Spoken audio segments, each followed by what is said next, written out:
Welcome back friends. तो आज हम इंग्लिश का लेक्चर नंबर 3 लेकर आए हैं, जिसमें हम बात करेंगे पेयर ऑफ वर्ड्स की। तो पेयर ऑफ वर्ड्स से दो क्वेश्चन आपको देखने को मिल सकते हैं किसी भी जीके एसएसबी के इंग्लिश की एग्ज़ाम की बात करें। तो आइए स्टार्ट करते हैं। पहले हम कुछ पेयर्स देखेंगे। जो प्रोनाउंस जो हैं वो ऑलमोस्ट से एक जैसे ही होते हैं, थोड़े से स्पेलिंग की छोटे मोटा डिफरेंस देखने को मिलता है। तो ऐसे कुछ 10 इंपॉर्टेंट वर्ड्स आपके लिए लाया हूँ, पहले वो देख लेते हैं, फिर हम इंपॉर्टेंट जो एग्जांपल्स हैं वो करेंगे।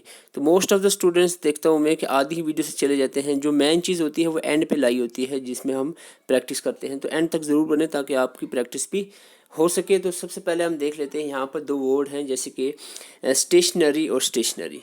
फ़र्क इतना सा है कि जो पहले स्टेशनरी है इसमें ए है और दूसरी वाली स्टेशनरी में ई है। तो आपको ये डिफरेंस याद रखना है इनमें, जिसमें आपको ट्रिक में बता देता हूँ। जैसे ई, जिसमें ई है स्टेशनरी, ई है जिसमें ये, ठीक है। ई से एजुकेशन याद रखना। एजुकेशन जो पढ़ाई, पढ़ाई के लिए क्या चाहिए, पेन कापी चाहिए होती है। तो ये कौन से वाली स्टेशनरी है, जैसे कि पेन कापी पेपर वगैरह होता है, उस स्टेशनरी को ई से लिखते हैं स्टेशनरी, ठीक है। तो दूसरी हो गई, एक ही को आपको पता चल गया, दूसरा आपको पता है स्टेशनरी का मतलब होता है एक जगह पे, not moving, staying in a one place, एक जगह पे रुका रहना, उसको स्टेशनरी कहते हैं, ठीक है। तो दोनों स्टेशनरी का मीनिंग आपको याद हो गया होगा, आई होप सो। आपको पहले से पता, तो बस कभी कभी फ़र्क आपको याद नहीं रहता था। तो स्टेशनरी का जो ई वाला स्टेशनरी है वो आप एजुकेशन याद रखना, ई से एजुकेशन, ठीक है। एजुकेशन मीन्स पेन कापी वगैरह वगैरह जो मटेरियल होता है स्टेशनरी की शॉप पे, ओके। तो यहाँ पे एग्जांपल्स है, the weather will remain stationary for the next some days. कुछ सम डेज तक वेदर जो है वो स्टेशनरी रहने वाला है, यानी एक जैसा बराबर रहने वाला है, कोई इसमें फ़र्क नहीं आने वाला है। और ये स्टेशनरी, जैसे she buys stationery for her children, तो अपने बच्चों के लिए उसने स्टेशनरी खरीदी है। तो स्टेशनरी मीन्स पेन कॉपी जो खरीदा है, ठीक है। आई होप पहला आपको डिफरेंस क्लियर हो गया होगा स्टेशनरी और स्टेशनरी में। दूसरा हम बात कर लेते हैं देन और देन। ये बहुत बार गलती करते हैं हम यहाँ पर। तो जो देन है THEN देन, और एक देन होता है THEN देन। तो दोनों का मीनिंग आप पहले देख लें। ये जो देन है THEN देन, इसका मतलब है it is use to show a comparison between two things. जब दो चीज़ों को कंपेयर किया जाए तो देन यूज़ करते हैं। जैसे कि शी इज़ टालर देन फलाना, दूसरा किसी बंदे का कहें, तो इस तरह से आप देन का इस्तेमाल करोगे, ठीक है। शी, जैसे कहोगे कि he is more handsome than him, तो आप इस तरह का जो कंपेयर करोगे दो बंदों को, तो देन का यूज़ करोगे। जैसे कि Rupa is more beautiful than Pushpa, ठीक है। ये देन ये हो गया। दूसरा THEN देन का मतलब होता है soon after that. Soon after that का मतलब, जैसे एग्जांपल से सिंपली क्लियर हो जाएगा।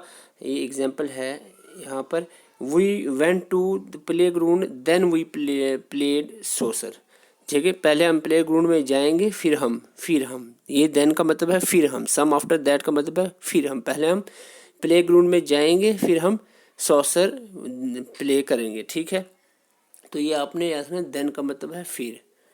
तो दोनों का मतलब आपको क्लियर हो गया होगा, देन और देन का। आगे चलते हैं, एक्सेप्ट और एक्सेप्ट, ठीक है। एक्सेप्ट होता है, एक होता है एक्सेप्ट। तो एक्सेप्ट और एक्सेप्ट में डिफरेंस आपको ऑलरेडी मालूम होना चाहिए। एक्सेप्ट होता है एडमिट करना है, एग्री करना, रिसीव करना। जैसे शी एक्सेप्टेड माई अपॉलॉजी, ठीक है, उसने मेरी अपॉलॉजी को एक्सेप्ट कर लिया। अगर हम बात करें एक्सेप्ट की, तो इसका मतलब है अदर देन समथिंग और समवन, यानी उसके अलावा। जैसे all were present except you, सभी प्रेजेंट थे सिवाय आपके। एक्सेप्ट हो गया सिवाय, तो एक्सेप्ट हो गया एडमिट करना, एग्री करना, रिसीव करना। तो दोनों का डिफरेंस आई होप इसका भी आपको क्लियर हो गया होगा, ओके। आगे बात करते हैं एक्सेस और एक्सेस की बात करें, ठीक है। एक्सेस और एक्सेस में क्या डिफरेंस है। जो ए से एक्सेस है, प्रोनाउंसिएशन में शायद मैं गलत बोल रहा हूँ, तो आप अपने हिसाब से इसको जो करेक्ट प्रोनाउंसिएशन है वो आप उस हिसाब से लगा लें। रीच आउट टू समवन और समथिंग, ठीक है, यानी किसी के बस के बाहर हो तो उसको हम कहेंगे एक्सेस। जैसे I have no access to the principal office, यानी मेरे बस में नहीं है कि मैं प्रिंसिपल ऑफिस जा सकूँ, ठीक है। एक्सेस बस से बाहर होना। एक होता है एक्सेस होता है ज़्यादा, मोर देन नीडेड, यानी ज़रूरत से ज़्यादा। एक तो होता है मेरे बस में नहीं है, मेरे बस के बाहर है ये काम। एक होता है ज़रूरत से ज़्यादा, जैसे कि excess of everything is bad. किसी भी चीज़ का एक्सेस हो यानी हद से ज़्यादा हो तो वो बैड होती है। तो ये आपने दोनों का डिफरेंस याद रखना है, एक्सेस और एक्सेस का। कोर्स प्रोनाउंसिएशन ज़्यादा मैटर नहीं करती, क्योंकि ओरल आपका एग्ज़ाम होना नहीं है, रिटन होना है, ठीक है। आप बहुत सारे एस्पिरेंट्स प्रोनाउंसिएशन पे ही कमेंट करने लग जाते हैं, तो प्रोनाउंसिएशन का एग्ज़ाम नहीं होगा, एग्ज़ाम रिटन का होगा। और रिटन के बेस पे ही मैं जो चीज़ लाता हूँ ना कंटेंट, वो एग्ज़ाम ओरिएंटेड ही होता है, फालतू में कोई चीज़ में कभी भी नहीं लाता कि ना खुद का टाइम वेस्ट करो ना आपका, क्योंकि ना ही इतना मैं बेला हूँ ना ही आप, मुझे लगता है कि इतने बेले होंगे कि आपको फालतू की चीज़ें पढ़ाई जाएँ। कोर्स और कोर्स में क्या डिफरेंस है? एक होता है कोर्स, CORS कोर्स। ये क्वेश्चन पूछा भी गया था अभी मैंने एक क्वेश्चन परसों जो इंग्लिश का एक लेक्चर आया था जिसमें मॉक टेस्ट दिया था इंग्लिश का, वो JK SSB से क्वेश्चन जो पूछे थे वो आपको मैंने बताया था। उसमें ये भी था एक, कोर्स में तो रफ सरफेस होती है, रफ सरफेस। जैसे different varieties of shoes are available from coarse to good. Coarse होता है रफ सरफेस वाले, जैसे कि हम सैंड पेपर का क्वेश्चन आया था। सैंड पेपर होता है जिससे वो दीवार साफ़ करते हैं, जब दीवार को पुट्टी करते हैं उसके ऊपर जो सैंड पेपर से उसको मुलायम करने के लिए, बिल्कुल स्मूथ करने के लिए उसको साफ़ करते हैं, वो कोर्स होता है, ठीक है। तो रतीला सा होता है। तो कोर्स आपको समझ, जैसे कोई भी ऐसे कोर्स सरफेस, रफ सरफेस आप समझ गए होंगे क्या होता है। यहाँ पर दूसरा कोर्स एजुकेशनल कोर्स है, जैसे आप कोई कोर्स कर रहे हो हमारे साथ, कंप्यूटर कोर्स आपने किया कंप्लीट, जनरल अवेयरनेस आपने कंप्लीट किया, अब इंग्लिश कोर्स में हमारे साथ जुड़े हुए, तो हुई have you finished your course. तो ये क्वेश्चन है, एग्जाम्पल आपको बताई जा रही है। दोनों कोर्स का मीनिंग आपको क्लियर होना चाहिए। एग्जाम्पल हम करने वाले हैं जल्दी ही, बस 2-3 मिनट और रुक जाए, एग्जाम्पल पे आएंगे। डिसेंट और डिसेंट का क्या मतलब है? देखो, DESCENT जो डिसेंट है, इसका मतलब होता है the act of changing your location in downward direction. देखो, डिसेंट और इसेंट आपने सुना, एसेंट होता है ऊपर की तरफ चढ़ना, डिसेंट होता है नीचे की तरफ उतरना, डाउनवर्ड जो डायरेक्शन की तरफ लोकेट करना।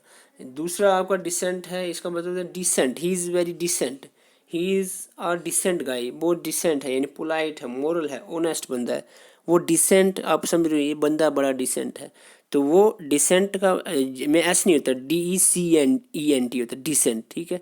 जो डाउनवर्ड्स की डायरेक्शन में मूव करना होता है उसको हम कहते हैं डिसेंट, DESCENT। प्रोनाउंसिएशन पे ध्यान मत दो, वर्डिंग देखो, उधर नज़र आपकी उधर होनी चाहिए, कान को छोड़ो, आंखों का इस्तेमाल करें, ठीक है। डिसेंट और डिसेंट का डिफरेंस आप एक बार विद एग्जांपल याद रख ले, ठीक है। तो इसको ज़रूर रीड आउट करें एक बार अच्छे से। ओके, तो आगे चलते हैं। लूज और लूज में क्या डिफरेंस है? लूज होता है ढीला, यानी जैसे कि कोई चीज़ लूज है, मुझे एग्जांपल में देखते हैं, I have worn loose T shirt, ये मैंने टी शर्ट पहनी हुई है जो मुझे लूज है, ढीली है। एक होता है lose to fail in to win, यानी लूज हार जाना, हार जाना, ठीक है। लूज हार जाना, यानी आई if you played like this you will lose the match, अगर इस तरह खेलोगे तो मैच हार जाओगे, ये वो लूज़ है, LOSE लूज़, ठीक है। LOOSE लूज़ होता है कि ढीला होना। तो ये दोनों आपको मीनिंग इनसे क्लियर होने चाहिए। तो आई होप आपको लूज़ और लूज़ का मतलब क्लियर होगा। दो जिसमें 2 ओ हैं, लूज़ उसका मतलब है ढीला होना, ठीक है। और LOSE लूज़ का मतलब होता है टू फेल। पूर और पोर का मतलब क्या होता है? एक POR पोर होता है सुराख, छोटे छोटे जो सुराख जैसे लीफ में होते हैं, या किसी से हमारे स्किन में भी छोटे छोटे पोर्स होते हैं जहाँ से पसीना आता है। तो एक होता है पोर, पोर में होता है डालना। जैसे कि पोर हम पहले देख लेते हैं, human body discharge sweat through the pores. हमारी जो बॉडी है वो पसीना जो है पोर्स से निकलता है, जो छोटे छोटे से माइन्यूट ओपनिंग्स होती हैं जिनको पोर्स कहते हैं। तो ये पोर होता है डालना। Some pour some more sugar into the cup, यानी थोड़ी सी और शुगर डाल दो कप में। तो पोर हो गया डालना, और पोर हो गया PORE, पोर हो गया क्या चीज़? स्मॉल ओपनिंग्स, ठीक है। दोनों पोर का मीनिंग आपको आई होप क्लियर हो गया होगा। आइए हम कुछ एग्जांपल समझ लेते हैं। तो सबसे पहले यहाँ पर एक example, a mother has to. देखो, 2 तरह के क्वेश्चंस, एक तो मैंने बताया आपको अभी पेयर्स ऑफ वर्ड जो एक जैसे वर्ड हैं, या तो एक जैसे वर्ड पूछा जाएगा, इसके अलावा भी आपको डबल फिलर्स भी पूछे जा सकते हैं, डबल ब्लैंक्स जो होती है। तो इस तरह के क्वेश्चंस मैंने दोनों ट्राई किए हैं। वही स्पेशली आपको जो है वो आपको पेयर ऑफ वर्ड्स आपको बता दिया, meaning most important pair of words का। और अब हम एग्जाम्पल करते हैं। Mother has to dash the pangs of given dash to her child, ठीक है। पैंग्स होता है जो बहुत ज़्यादा पैन होता है, हैवी पैन जो स्पेशली मदर को at the time of birth होता है, उसको पैंग्स कहते हैं। तो पैंग यानी mother has to bear, bear means सहना। तो ये कौन सा बेयर होगा? बेयर डेफिनेटली BER बेयर होगा। Bear the pain, giving birth यहाँ पर देखो BIRTH बर्थ, यहाँ पर दो जगह बर्थ है लेकिन ये बेयर तो नहीं है, तो आंसर सीधा सीधा हमारा ए हो जाता है। Mother has to bear the pangs of giving birth to her child. ठीक है, ये चीज़ क्लियर होगी। इस तरह के क्वेश्चन पूछे जाते हैं। अगर एक आपको एक ब्रैकेट का नहीं आ रहा है, एक डैश का, तो दूसरी डैश में आप देखें ब्लैंक में, उसका अगर आपको मैच कर रहे हो तो आपके ऑप्शंस के हिसाब से आप ढूंढ सकते हो। आई होप आपको समझ आ रहा होगा मैं क्या कहना चाह रहा हूँ। यानी दोनों जो ब्लैंक्स है इसमें से एक का भी अगर आपको आता है तो फिर भी ऑप्शंस में आप उसको ढूंढ कर किसी तरह निकाल सकते हो। He did not play any, ठीक है, he did not play any dash to my advice which I had given only in his favour. मेरे ख्याल से तो फेवर होना चाहिए लेकिन नहीं, इंटरेस्ट भी हो सकता है। तो यहाँ पहले में क्या आ सकता है, any money to my advice, नहीं ये तो हो ही नहीं सकता। Any heed, he, yes, he did not pay any heed, yes, did not pay any heed to my advice which I have given only in his interest. तो definitely ये आपको पूरा कॉमन सेंस से भी लग रहा है कि ये आंसर है और यही है इसका करेक्ट आंसर है। ठीक है, अब जल्दी से प्रैक्टिस करते हैं। आप इस क्वेश्चन का आप आंसर करो जल्दी से। If you look at the number of districts then the area under the dash of left. ठीक है, एग्जिस्टेंस ऑफ लेफ्ट स्टे से तो हो ही नहीं सकता, तो ये बाय चला आता है। Influence of left, confidence of left भी नहीं हो सकता, तो इसका मतलब है इन दोनों में से होता है। आगे देखते हैं, wings extremism have shrunk by more than. देखो जब ऐसे आ जाए ना, बाई मोर देन, इंक्रीज या डिक्रीज कोई चीज़ हो रहा परसेंटेज के हिसाब से, तो यहाँ प्रीपोजिशन का भी एक रूल है, मैं आपको बता दूं कि यहाँ बाई लगेगा। तो आंसर यहाँ पर सीधा सीधा आपका दूसरा ऑप्शन बाई है, तो उसका मतलब पहला इन्फ्लुएंस ही होगा। ठीक है, यहाँ पर इन्फ्लुएंस आएगा, तो ये आपका आ गया answer, area under the influence of left wing. Left wing के इन्फ्लुएंस में, लेफ्ट विंग जो इन एक्सट्रीमिज्म है उनके अंडर है ये एरिया। तो इस तरह का आपको क्वेश्चन पूछे जा सकते हैं। Mothers dash let her child on the dash track. देखो मदर्स हैड, मदर्स, देखो बिवलिडमेंट, तो ये कोई वर्ड ही नहीं बनता है। प्रिडिकेमेंट, हाँ लेड, ये भी नहीं बनता है। Mothers ignorance led her child on the wrong track, तो ये डेफिनेटली आंसर बन रहा है। ये क्वेश्चन सिंपल ही है। मदर की जो इग्नोरेंस है वो बच्चे को ख़राब कर सकती है, गलत रास्ते पे ले जा सकती है, तो ये आंसर इसका करेक्ट बनता है क्वेश्चन नंबर 4 का। क्वेश्चन नंबर 5 की अगर हम बात करें तो question number 5, it is a noble code quality to dash the good and dash the bad. Retain the good and preserve the bad, नहीं। Imitate the good and prevented the bad, ये भी नहीं बनता। Appreciate the good and condemn the bad, तो सीधा ही answer मिल गया आपको। जो अच्छे नोबल लोग होते हैं, नोबल क्वालिटी जो होती है वो क्या होती है, गुड को अप्रिशिएट करना और बैड को कंडेम करना, तो यहाँ पर ये आंसर इसका बनता है। Okay, question number 5, an impartial person. पहले आप वीडियो पास करके इसका आंसर दे लें, फिर हम आपको बताते हैं। An impartial person dash others without any other, without any dash. Impartial जो पर्सन होता है वो likes other without any reservation, तो रिजर्वेशन ये कोई बनता नहीं। इम्पार्शियल पर्सन जजेस अदर्स विदाउट एनी बियास। ठीक है, जो इम्पार्शियल पर्सन होता है जो किसी को बियास की नज़र से नहीं देखता, यानी हम कह सकते हैं सबको बराबर देखता है, तो वो आप समझ सकते हो जज करता है पर्सन को, लेकिन बियास के बेस पे वो जज नहीं करता, तो ये इसका आंसर रहेगा। ठीक है,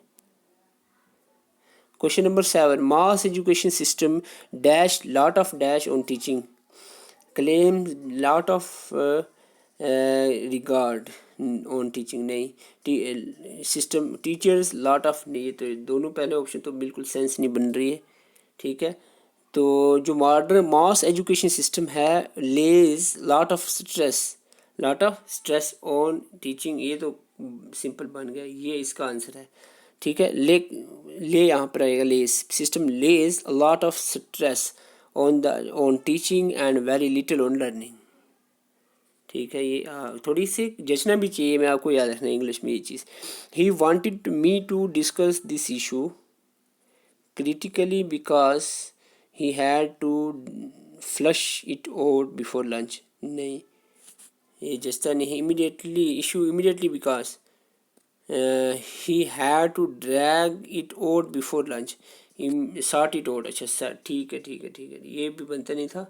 इमीडिएटली है, ठीक है। ये कह रहे he wanted to discuss this issue immediately, क्योंकि he had to sort it out before lunch, से पहले ये ख़त्म करना है, सॉर्ट आउट करना है मसला। तो ये इसका आंसर बनता है सी। ओके, आगे हम बात करते हैं। This is dash chosen for a hospital dash to be built next year.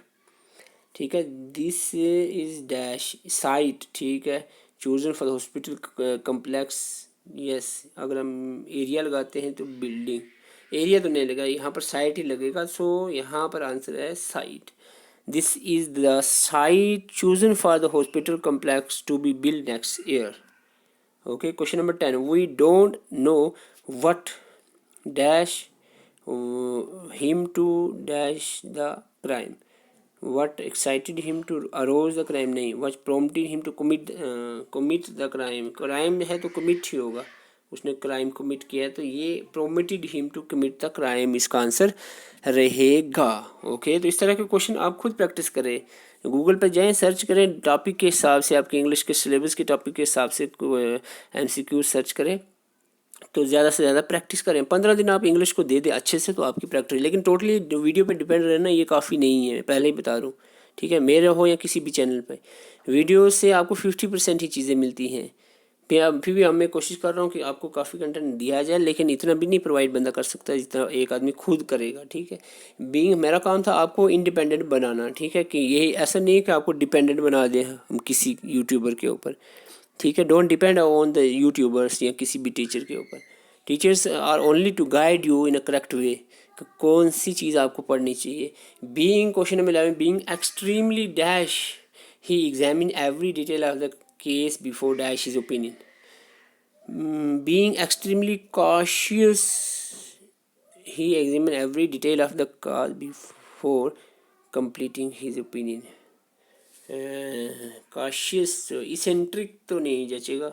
meticulous and forming his opinion, forming his opinion, refining his opinion, opinion वाला आप देख लो पहला, अगर नहीं आ रहा। completing his opinion से assembling his opinion, तो definitely ये बनता है, ठीक है। Being extremely suspicious he examine every detail of the case before assembling his opinion, अपने ओपिनियन को रखने से पहले, क्योंकि वो सस्पिशियस था, उसको शक था कि भाई ये तो मसला है केस पे, तो उसको अच्छे से वो असेंबल करने से पहले वो उसको देखेगा। तो ये क्वेश्चन नंबर 11 था। This is all about from today. तो आज का सेशन था हमारा पेयर ऑफ वर्ड, और कुछ हमने डबल फिलर्स लाए हैं जो एग्जाम में पूछे जाते हैं।